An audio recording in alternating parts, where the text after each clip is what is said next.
The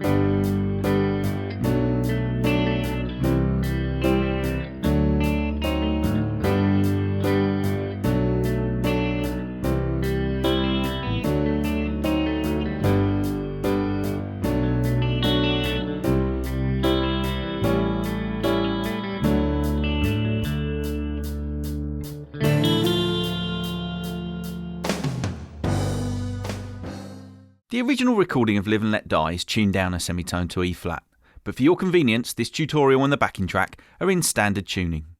Hold a G5 chord down. You can find all the chord shapes in TG214. You may find it easier to fret just the two high strings of the chord. Strum the second, third and fourth strings twice with two downstrokes.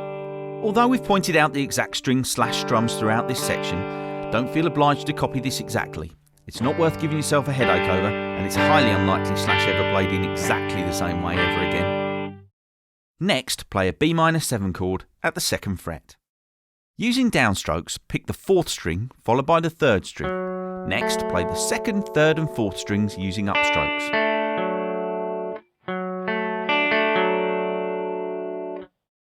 Remove your first finger from the B-7 shape and move the remaining fingers down 2 frets. This is essentially a C chord with the lowest note missing. Using downstrokes, pick the 4th string followed by the 3rd string. Next, play the 2nd, 3rd and 4th strings using upstrokes. Move your fingers up 2 frets and bar your first finger at the 2nd fret. Pick the 4th and 2nd strings using downstrokes. Place your 4th finger on the 4th fret of the 2nd string. Pick the 2nd, 3rd and 4th strings with upstrokes. All 4 bars sound like this.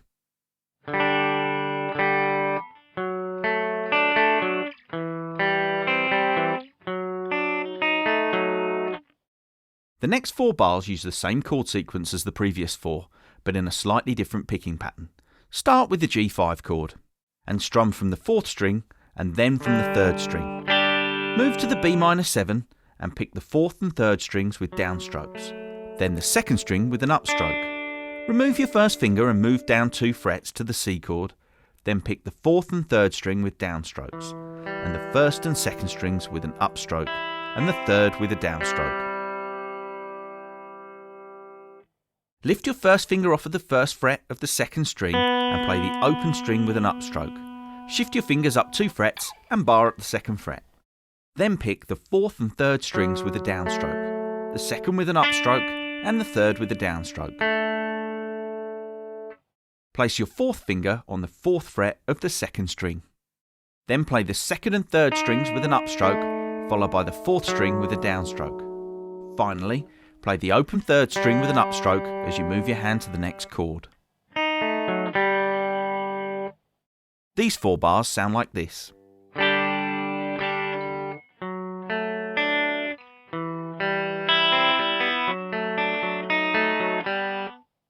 Once again, start with 2 strums of the G chord.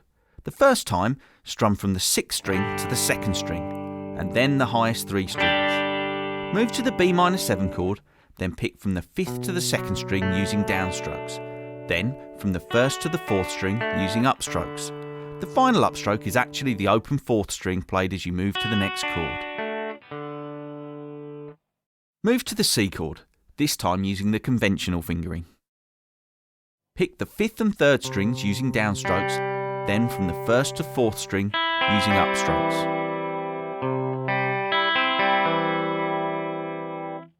The next chord is an A chord. Play the 5th and 3rd strings with downstrokes, then play the 1st to 3rd strings with an upstroke. Then play the open 3rd string as you move to the next chord. These 4 bars sound like this.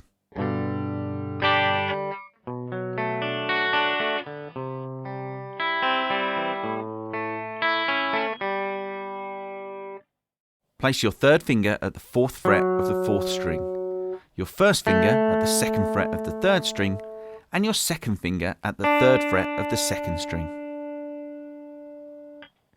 Pick the 4th string with a downstroke and the 2nd to 3rd strings with upstrokes.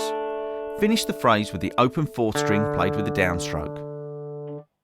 These 2 bars sound like this. Play a D minor chord, but don't fret your first finger yet.